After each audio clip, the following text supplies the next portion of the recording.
今日の動画はドイツのミュンヘン、オーストリアのザルツブルクとウィーン、ハンガリーのブダペストに行った時の一人旅の大冒険をシェアしちゃいたいと思います。次の動画のパート2ではポーランドのクラフク、チェコのプラハを紹介するつもり。特にポーランドのアウシュビッツ強制収容所はずっと行ってみたいと思っていたのでとっても印象的でした。ヨーロッパ旅に興味がある人はぜひ最後まで見ていってください。So, let's get started.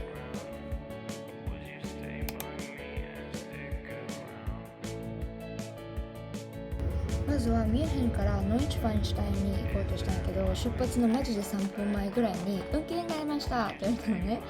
で、悲しくってチケットの返金の列に並んでる時に後ろの人となんか悲しいねみたいな話してたら、なんか時間かかるけど違うルートもあるから行けるらしいよってなって、それでめっちゃもう時間かかったけど一緒にノイチュファインシュタインに行きました。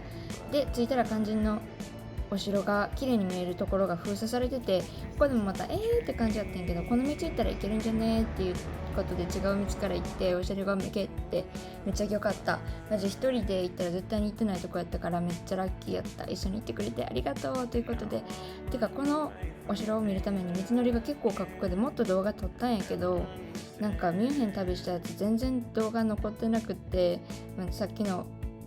チケット買ってるやつぐらいしかなくって、どうでもいいしかやつしか載ってないの。悲しいけど、まあとても素敵な旅の始まりでした。次はミュンヘンからザルツブルクに。ザルツブルクは The Sound of Music が撮影されたところで、ちょっと冬でお花が咲いてなかったから映画みたいな感じじゃなかったんやけど、このなんかミラベルガーデンズとかは見覚えある人もいるはず。ホステルでも The Sound of Music が上映されてて、もしザルツブルクに来るときには映画を見てから来るともっと楽しめるかなって思います。それにモーツァルトが生まれた街としてもザルツブルクは有名で、音楽が好きな人はぜひ立ち寄りたい街だなと思ってて、そんなに大きくない街やけど建物とか街とかもめっちゃ可愛くて素敵なところでした。で、特になんかお土産屋さんとかも可愛くって、いつ飲むねんって感じやけど、なんか可愛い瓶のお酒があったからこれを買ってしまいました。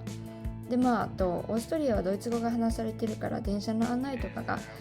私はあまり困らなかったっていうのがめっちゃ良かったなと思います。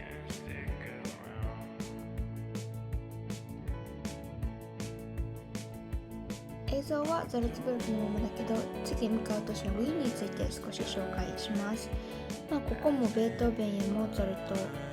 がこの町にゆかりがあって、音楽の都としてもとっても人気です。街並みもめっちゃ可愛くって、美術館もたくさんあって、今度はもっともっとゆっくり観光したいなっていうお気に入りの都市の一つです。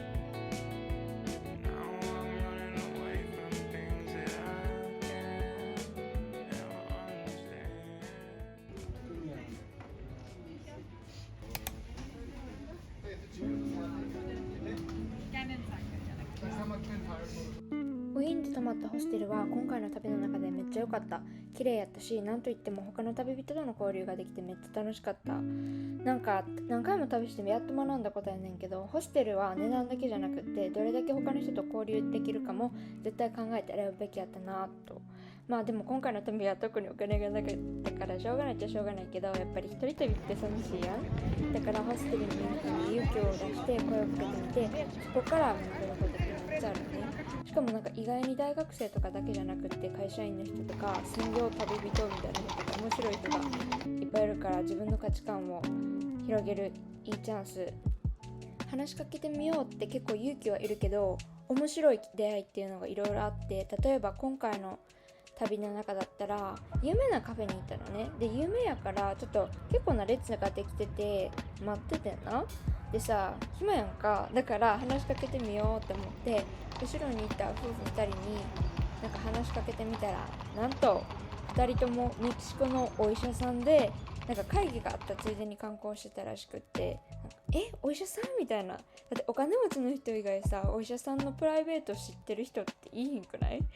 なんかよくわからんけど結構すごそうな人たちやったの。なんか途中からシャイになってしまってあんまり深くまで話さへんけど、てかなんで知らん人に話しかける勇気あんのに話を続ける勇気ないねんって思うかもしれへんねんけど、それなって感じでは自分でもよくわかりません。いいやっていうことで話を戻して結論、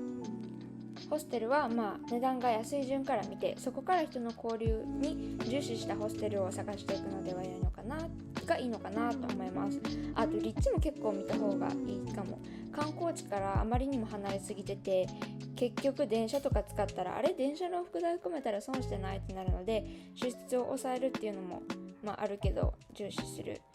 それ以前に私は歩くのが好きなので、主要観光地の中にあるホステルよりも主要観光地から歩いて30分の安い方を選ぶかなっていうところかな。しかもちょっと離れてることでさ、ローカルなレストランとか小さなお店を見つけられるからめちゃめちゃ大好きなんです。で、私は家族経営の小さなレストランがめっちゃ大好きなので、レストラン選びにはめっちゃこだわる。でもさ、レストランってめっちゃ高いやんか。だから主要観光地の中にある席がもうめっちゃあるでかいレストランとかはあまり行かないようにしてるかな。でも今回の旅は何度も言うけど帰結だったので、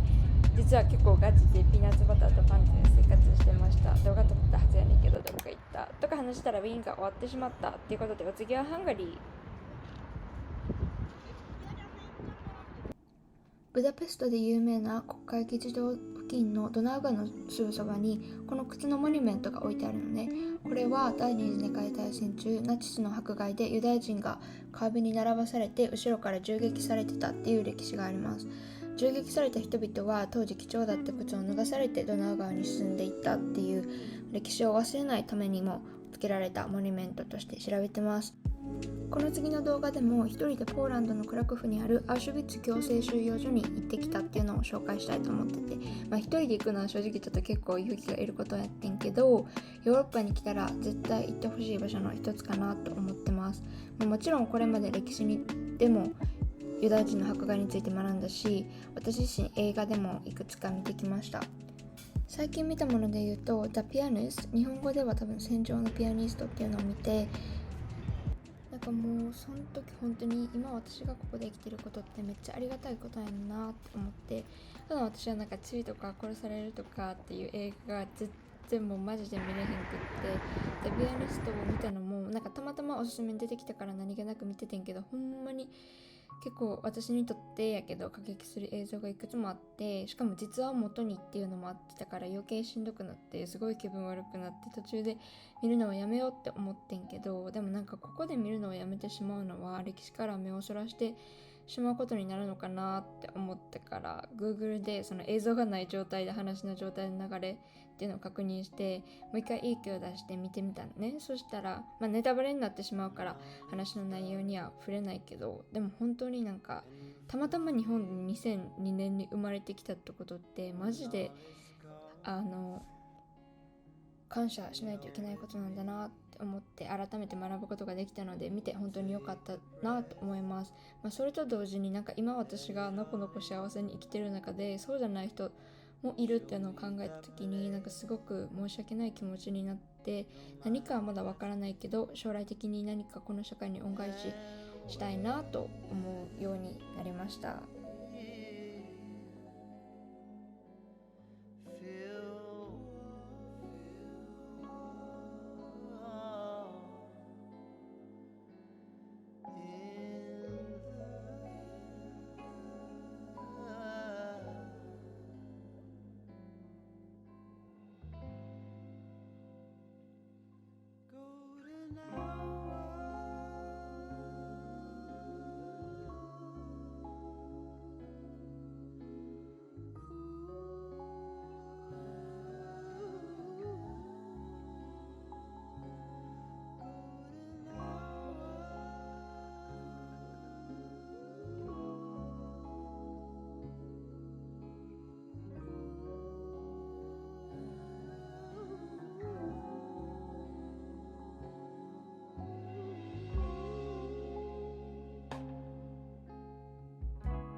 ちょっと悲しくなるようなお話はしてんけど、ブダペスト自体っていうのはとっても素敵なところでまた訪れたいなと思ってました。というのもブダペストに着いたのが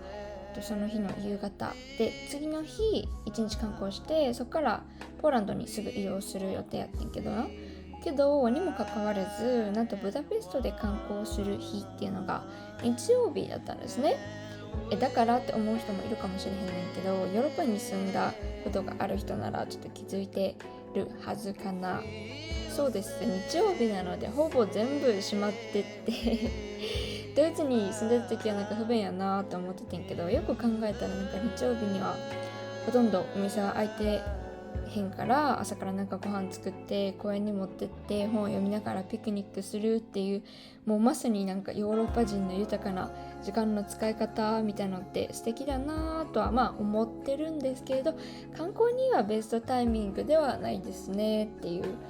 どっちにしろ行きたいところいっぱいあったし、せかせかしんと思った時間ある時においでっていうことやったんかもしれないですね。計画してなかったでしょうとは一生言わせません。